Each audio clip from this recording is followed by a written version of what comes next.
Yo les amis, on est de retour en France devant le Buffalo Grill à Beauvais. Toujours avec mon petit cigare. Comme je vous l'ai dit hier, j'ai mis hier une vidéo sur Airbnb pour vous dire que je vais mettre un nouvel appartement. Et je vais vous préciser que j'étais en train de tout faire dans le rush parce que justement je devais prendre l'avion le lendemain, donc aujourd'hui, pour aller à l'île de la Réunion. Et vous savez que quand on vient d'Europe de l'Est, très souvent, les seules compagnies qui sont... Déjà, évidemment, il n'y a pas de vol direct entre la Roumanie et la Réunion. Mais même en plus de ça, vous avez vu le super Buffalo Grill, je vais vous en parler d'ici une seconde, je vais vous dire pourquoi j'aime bien ce restaurant. Mais en plus de ça, donc, on est obligé de faire la Roumanie, Beauvais, parce que la ligne n'est pas directe avec Paris. Et ensuite Paris, l'île de la Réunion. Et donc ça force, il y a toute une logistique à mettre en place. Donc on arrive à Paris, comme on est fatigué en voyage en famille, je prends une nuit d'hôtel. Et ensuite le lendemain on reprend l'avion pour aller à la Réunion. Donc là j'ai décidé de faire une petite marche dans la zone en question pour voir un petit peu ce qu'il y avait autour, quoi. Il y a une petite zone commerciale, on va dire, derrière cette maison. Vous pouvez pas la voir du coup, mais il y a une petite zone commerciale derrière cette maison. Là il y a un truc Midas là pour les voitures. Et juste ici il y a un super Buffalo Grill. Alors pourquoi j'aime bien le Buffalo Grill les amis? C'est parce que le Buffalo Grill en fait c'est un resto un peu pour beauf, un peu pour plouc. Et en fait dans mon vocabulaire, je vous dis tout de suite, les mots beauf et les mots plouc ne sont pas forcément à connotation négative. Ça va vraiment dépendre du contexte. Et pour le coup, là, ça n'a pas de connotation négative. Je vais vous expliquer où je veux en venir. Vous voyez, le Buffalo Grill, c'est un peu le genre de resto qu'on trouve, qui à la base, c'est le genre de chaîne qui s'est créée, si je ne me trompe pas, j'ai envie de dire dans les années 90, dans les années 2000, quand il y avait vraiment un grand engouement pour les États-Unis. Donc typiquement, le public qui va au Buffalo Grill, c'est des gens de la campagne profonde. Vous savez, c'est ces familles qui vont appeler leur gamin. Typiquement, le gamin va s'appeler Kevin, il va s'appeler Jordan. Tu vois, à un moment donné, la mode c'était d'appeler les filles Britney. Enfin, tu vois. Et puis Jordan, le soir, il va mettre sa chemise à flamme pour aller au Buffalo Grill. Mais du coup, en fait, concrètement, c'est un restaurant qui attire un public que moi je considère très sain, des gens très bien, des gens simples, des gens qui ne m'embêtent pas, et finalement des gens avec qui je connecte en quelque sorte, c'est-à-dire que je me sens un peu comme eux, dans le sens où, en fait, en France, si vous voulez, je vais prendre des exemples pour être clair dans ce que je dis. En fait, vous avez trois types de France. Vous avez la France qui va au restaurant vegan, sushi, machin, mes couilles, bio, soja. Ok. Vous avez la France qui va au kebab et au tacos. Et vous avez la France qui va au Buffalo Grill. De ces trois France-là, celle que je préfère, c'est celle qui va au Buffalo Grill. Et là, du coup, ça ne trompe pas. Hein. Je suis allé devant le resto. Là, je viens de le découvrir. On avait le temps de bouffer un McDo, malheureusement, sinon on serait venu ici. Et à travers les vitres. Et si vous voulez, dedans, vous avez quasiment que, on va dire, des gens bien. Je vais pas en dire plus, mais il n'y a que des gens bien. Des gens simples, des gens qui se prennent pas la tête, des gens qui aiment l'Amérique, qui aiment les burgers, qui aiment les frites, qui aiment les taureaux. Et moi j'aime l'Amérique, j'aime les burgers. Vous voyez ce que je veux dire?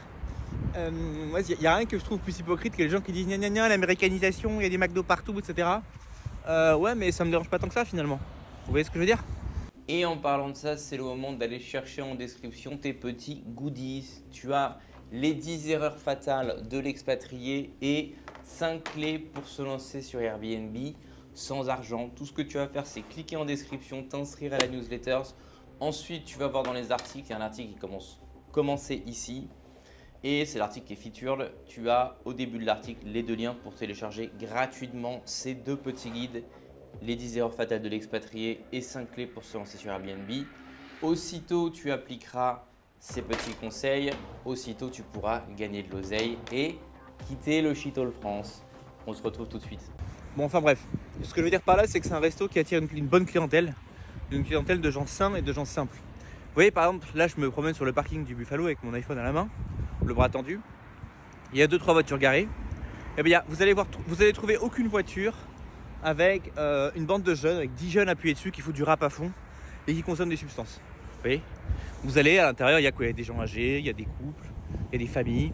C'est une France simple, c'est la France profonde. C'est c'est des gens que je sais même pas comment dire, des gens qui ont une bonne tête. Et c'est un endroit dans lequel j'ai envie d'aller moi-même avec ma famille, c'est parce que j'ai envie d'être assis au restaurant près de gens comme ça. Alors après, évidemment, ça me dérange pas non plus d'aller dans des restaurants plus chers, des restaurants gastronomiques, machin, etc. Mais évidemment, j'y vais pas tout le temps, surtout avec les enfants. Mais ce que je veux dire par là, c'est que voilà, quand vous arrivez dans une zone et que vous traînez près du Buffalo Grill, ça va attirer un public généralement qui ne pose pas de problème.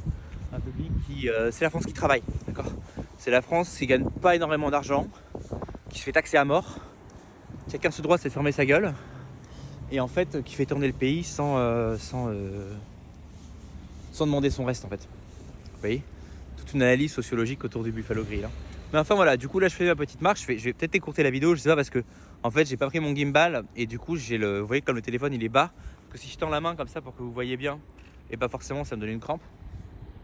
Mais voilà, et je pense du coup qu'on va venir au Buffalo Grill demain midi on se fera un Buffalo Grill avant de prendre le van pour aller à Paris, prendre l'avion pour aller à l'île de la Réunion.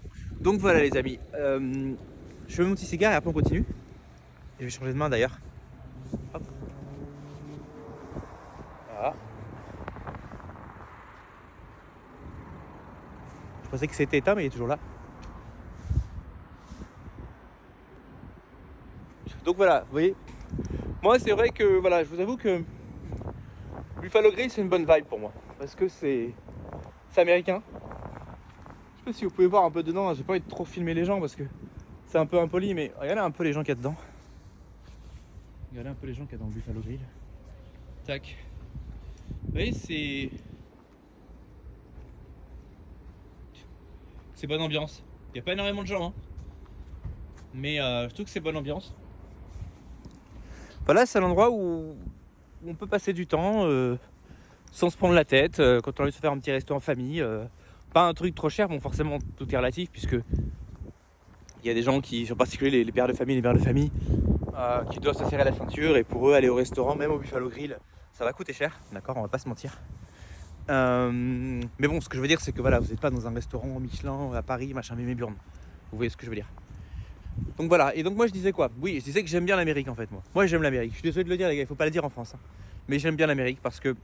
Les amis, j'en profite pour vous dire que 92% d'entre vous n'êtes pas abonnés à la chaîne d'Empire Digital. Et pourtant, vous regardez mes vidéos encore et encore et encore, donc vous savez quoi faire les amis. Si vous kiffez mes vidéos, si vous aimez ce que je vous raconte, abonnez-vous à la chaîne, on clique sur s'abonner, on clique sur la petite cloche, on met un like, on met un commentaire pour le référencement et on va en description pour s'abonner à la newsletter. Mais en vrai, si vous avez qu'un seul clic, que vous avez la flemme, vous voulez faire qu'un seul clic, abonnez-vous. L'Amérique, en tout cas mon idée de l'Amérique, parce qu'en fait il y a plusieurs Amériques, hein. En fonction que c'est au Texas ou en Californie, c'est pas du tout la même chose. Mais l'Amérique, si vous voulez, avec des ranchs, des Hummers, des M16, des Bibles, et des mecs avec des gros muscles, et peut-être des gros ventres, bah c'est une bonne vibe. Et je pense que si ce pays domine le monde, c'est pas pour rien. Les gens vont dire non mais c'est parce que ceci, cela, ils volent. Toujours la même chose, toujours la mentalité de victime à expliquer que finalement si on se fait dominer c'est toujours la faute des autres. Aujourd'hui comparons la France aux États-Unis. La France qui a quand même eu de l'avance sur les États-Unis puisque la France c'est un pays qui existe depuis des milliers d'années, qui a quand même été plus ou moins au sommet de la chaîne alimentaire pendant des siècles. Alors que les States c'est un pays qui existe depuis que 300 ans. Qu'est-ce qui pourrait expliquer que les States soient à ce point devant la France aujourd'hui en matière d'innovation? Ah ben on va me dire mais non mais c'est parce que le plan Marshall, la seconde guerre mondiale, machin, d'accord. Moi j'ai une autre vision des choses les amis. Aujourd'hui la France c'est un pays qui d'année en année se détériore sur absolument tous les plans. Et grosso modo si je devais donner deux grandes tendances, hein, vous avez la détérioration du matériel humain, pour dire les choses poliment, je pense que vous comprenez là où je veux en venir. Et puis vous avez aussi le mindset, c'est un pays socialiste. Donc quand vous avez un pays dans lequel en termes de matériel humain ça se dégrade, et en même temps, en termes d'économie, en termes politiques, vous adoptez un des systèmes économiques les pires qui puissent exister, à savoir le socialisme, automatiquement, il n'y a pas de 1 plus 1 égale 2. Quoi. C'est-à-dire à un moment donné, quand vous foncez dans un mur, à un moment donné, vous prenez le mur. Et là, j'ai même pas abordé les sujets spirituels, à savoir que, encore un troisième terrain sur lequel la France est très différente des États-Unis, c'est sur le terrain spirituel. Aux États-Unis, vous avez quand même encore beaucoup de christianisme, alors qu'en France, il n'y en a presque plus. Il y en a qui croient qu'ils sont encore chrétiens, qui font seulement être encore chrétiens, mais en fait il y a presque plus de christianisme en France, ça relève du folklore. Alors qu'aux États-Unis il y a encore quand même pas mal de gens qui y croient, mais sérieusement. C'est très différent. Donc voilà, si vous voulez, quand vous êtes dominé sur le plan économique, démographique et spirituel, à un moment donné, vous finissez par perdre. Et ça sert à rien d'aller les accuser, le plan Marshall, nanana, mais ils volent le pétrole au Moyen-Orient, c'est des excuses de perdants ça. On a la même avec les gens qui viennent ici, qui nous expliquent que si la France est plus développée que leur pays, c'est parce que la colonisation, nanana. Si les excuses de perdants, c'est les mindsets de losers. ok. Je vous prends Singapour. Singapour, il y a 50 ans, c'était un village de pêcheurs. Aujourd'hui, c'est une plateforme financière internationale. Ok. Donc, je vous prends le Japon. D'accord, le Japon, il y a 50 ans, ils sont pris Hiroshima sur la gueule. À cette heure-ci, allez voir les grandes villes japonaises, à quoi ça ressemble. Les Japonais ont aussi leurs problèmes. Mais ce que je veux dire, c'est que prendre des exemples qui datent d'un demi-siècle pour expliquer pourquoi aujourd'hui on se fait intégralement dominer, ça marche pas. Ça nous permet de dormir le soir, ça nous permet de nous rassurer, mais ça marche pas si on est sérieux. Alors, en plus de la supériorité démographique, économique parce qu'ils ont plus d'argent, mais parce qu'ils ont un système économique qui est meilleur, je précise, et spirituel. Il y a encore beaucoup de gens qui croient en Dieu là en Amérique. Il y a aussi une domination en termes de mindset. L'Américain est optimiste. L'Américain cherche à innover. L'Américain cherche à créer. L'Américain cherche à s'ouvrir. Il voit l'avenir de façon positive. Il y a une volonté de puissance en fait en Amérique, de la part du pays, mais aussi au niveau individuel. Ça ne veut pas dire que tout le monde a envie de devenir Bill Gates, mais il y a beaucoup de gens là-bas qui ont envie de monter leur boîte, d'être indépendants. Il y a une vision de l'indépendance, de la liberté qu'on a complètement perdue en France. C'est normal puisque la liberté est complètement incompatible avec le communisme. Donc en termes de mindset aussi, l'Amérique domine la France. Et le mindset qu'on a en France par rapport à l'économie, par rapport à la façon dont on pense que la société devrait fonctionner, il existe aux States chez les woke. Il existe chez les woke. Vous avez aux États-Unis certaines personnes, hop, je change de main, certaines personnes effectivement qui militent, par exemple, qui se plaignent parce que ils disent que en Europe ils ont les soins gratuits alors que nous on n'en a pas. Enfin des gauchos en fait qui veulent qu'on augmente les taxes pour donner aux gens des trucs gratuits quoi, grosso modo. Hein. Et en fait c'est des woke, c'est des gauchistes. Sauf que ce qui là-bas représente une minorité de tarés, chez nous représente la norme. Donc on ne peut pas s'en sortir dans des situations pareilles. Enfin bref. D'ailleurs en parlant de ça, comment dire certaines choses sans être trop clivant, sans dire de mots qui vont faire sauter la chaîne ou quoi. À chaque fois que je reviens en France, les gars, je prends une baffe et dans la mauvaise direction. Parce que non seulement tout est toujours plus cher, bon évidemment la France c'est plus cher que la Roumanie, mais c'est plus cher, c'est beaucoup plus cher, et la qualité n'est absolument pas au rendez-vous. Je vous prends un exemple, tout con. Hein. En Roumanie, je sais pas c'est quand la dernière fois que je suis allé dans un chiotte qui puait.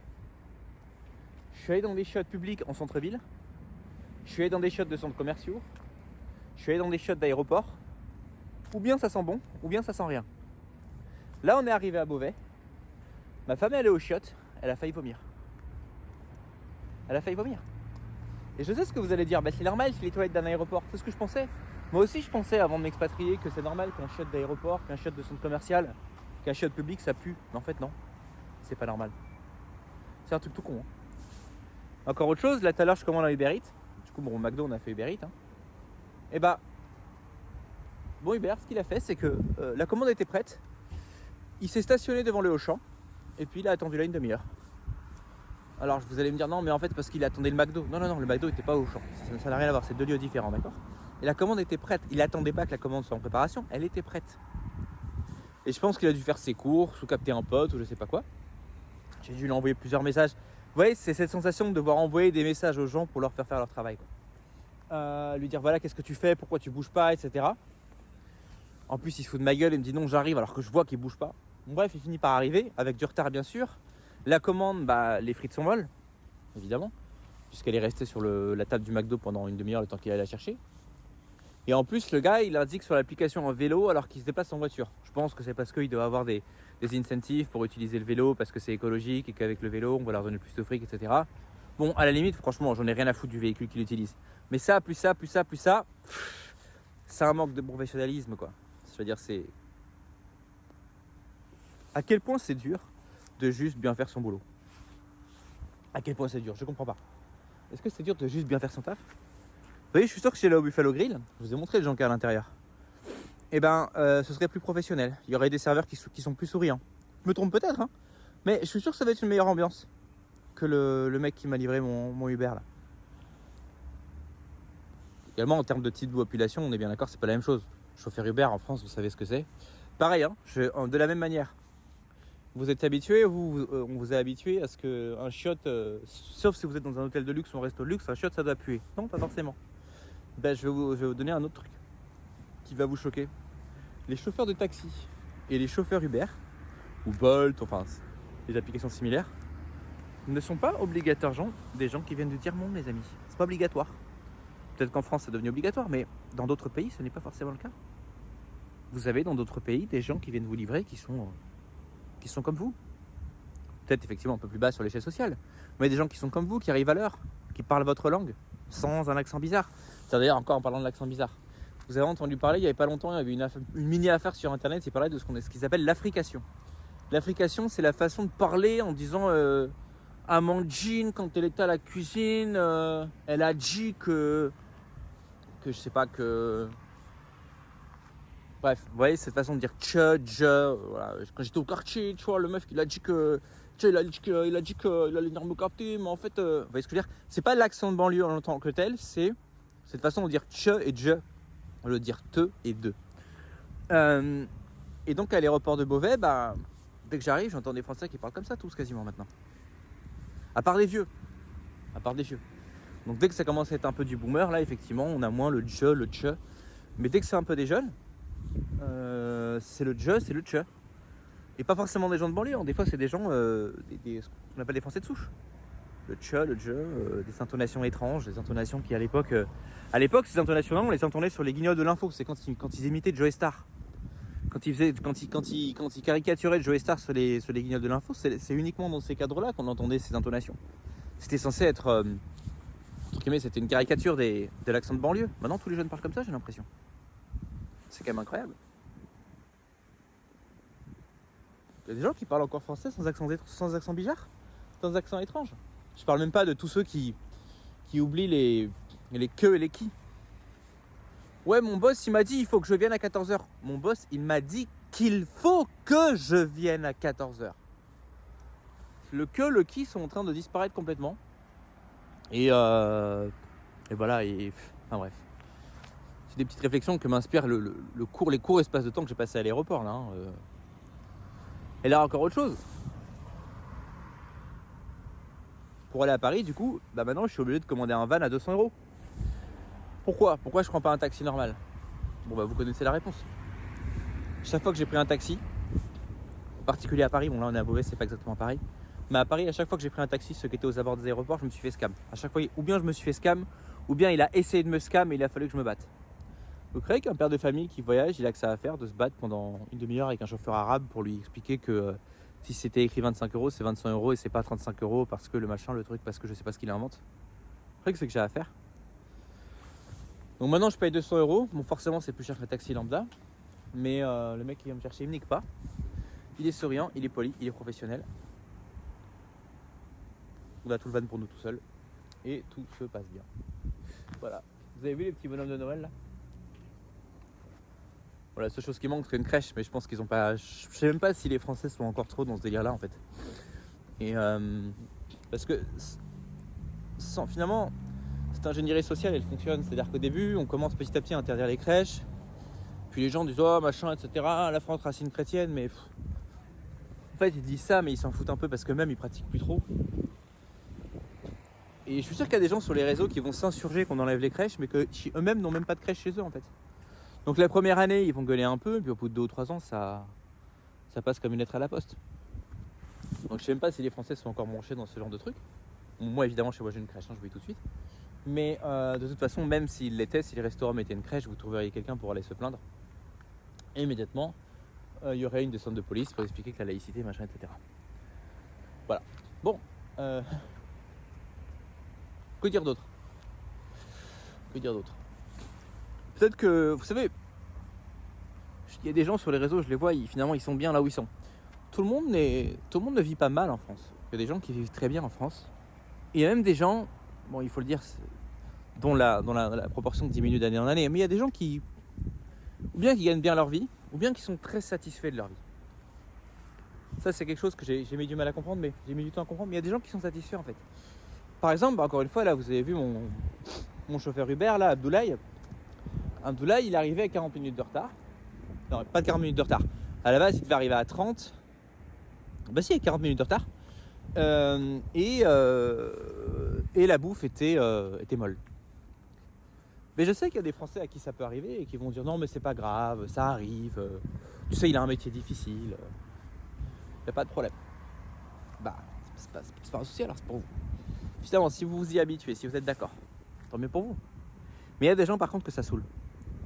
Mais le truc c'est que il y a des gens qui tolèrent ça parce qu'ils savent pas que c'est pas obligatoire. Ils ont jamais vécu autre chose. Ils n'ont jamais vécu dans un pays où vous commandez, ça arrive à l'heure, le livreur vous fait un sourire, ça s'arrête là. Et en plus, c'est pas cher. Donc, ils s'habituent. Parlant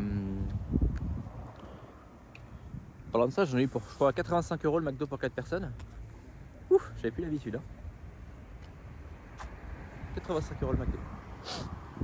Bref. Moi, sur cette chaîne, je vous parle business, je vous parle expatriation. Tous les gens qui font du business ne veulent pas s'expatrier, tous les gens qui s'expatrient ne veulent pas faire d'expatriation. Mais généralement, il y a quand même un point en commun entre le business et l'expatriation, c'est la volonté de chercher à être libre. Et il y a des gens aussi qui veulent monter un business, mais qui veulent le monter en France pour peut-être pas s'expatrier, mais avoir une certaine liberté géographique. Pouvoir voyager 1 mois par an, 2 mois par an, 6 mois par an, ou bien avoir les moyens de pouvoir évoluer au-dessus du surfactant. C'est-à-dire les taxis bas de gamme, les hôtels de mauvaise qualité, les trucs comme ça. Bah, ils veulent plus. Mais le problème, c'est que s'ils cherchent un endroit, parce que moi, c'est ma problématique en fait. Moi, fondamentalement, je suis pas un mec qui cherche absolument le luxe. Bon, si je peux me le permettre, pourquoi pas. Mais moi, ce que je cherche, c'est 3 choses professionnalisme, propreté, sécurité. J'ai été dans les petites villes de Roumanie où je pouvais avoir un hôtel qui était propre, professionnel et safe pour 20 € la nuit. C'était pas des trucs modernes, c'est des trucs qui étaient assez vieillots, mais bien tenus, avec des gens très chaleureux, etc. Je vous mets au défi en France, ou alors en tout cas en région parisienne, de trouver un hôtel safe, professionnel et propre, ne serait-ce qu'en dessous de 100 € par nuit. Ne serait-ce qu'en dessous de 100 € par nuit. Et donc il y a des gens, si vous voulez, qui... c'est le problème avec les loyers. Il y a des gens qui cherchent pas un appartement de luxe. Ils veulent juste un appart dans un quartier qui soit propre et safe. Mais juste pour ça, en fait, vous êtes obligé de taper dans du luxe. Et c'est pour ça qu'ils veulent gagner du fric. Pas tant par recherche du luxe, mais par recherche de mais d'un endroit où on puisse respirer, quoi. Et c'est pour ça que le business les intéresse. Bon les amis, je commence à avoir une crampe à tenir de ce téléphone. De toute façon là c'est la nuit, il n'y a pas grand chose à vous dire, je tourne depuis devant le Buffalo Grill. Je continue ma petite marche avec mon cigare. Je vous ferai une nouvelle vidéo demain, je sais pas si on fera une vidéo 2 jours encore à Beauvais ou si la prochaine vidéo sera à La Réunion. Mais en tout cas, si vous voulez vous expatrier, vous voulez des conseils, vous voulez commencer à mettre un pied dans l'eau, ça se passe dans ma newsletter. C'est gratuit, c'est en description, vous vous inscrivez. J'envoie des articles, j'essaie d'en envoyer tous les jours pour vous donner des conseils mindset, des conseils business et des conseils sur l'expatriation. Pour ceux d'entre vous qui voulez faire du business, ou bien vous voulez lancer votre propre business, j'ai un article de ma newsletter qui s'appelle « Comment générer des idées de business à l'infini ». Et pour ceux d'entre vous qui voulez un business clé en main, vous ne savez pas quoi lancer, vous voulez qu'on vous dise les étapes, moi je vous recommande ce que je fais, l'arbitrage Airbnb, c'est pareil, ça se passe en description. J'ai une formation qui est prête, mais pour le moment je l'ai pas publiée encore.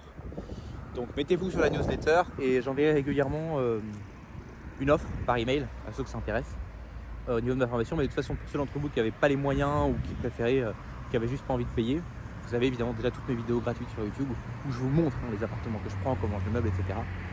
Et de toute façon, si vous voulez vous lancer là-dedans ou que vous voulez vous lancer dans n'importe quel business et que vous avez des questions, j'y réponds gratuitement en commentaire, donc n'hésitez pas, profitez-en tant que c'est encore gratuit. Voilà les amis, je vais terminer ce petit cigare, on se retrouve demain pour une nouvel épisode sur Impère Digital et en attendant, passez une bonne nuit, ciao. Allez, dites-moi en commentaire si vous aimez les Buffalo Grill.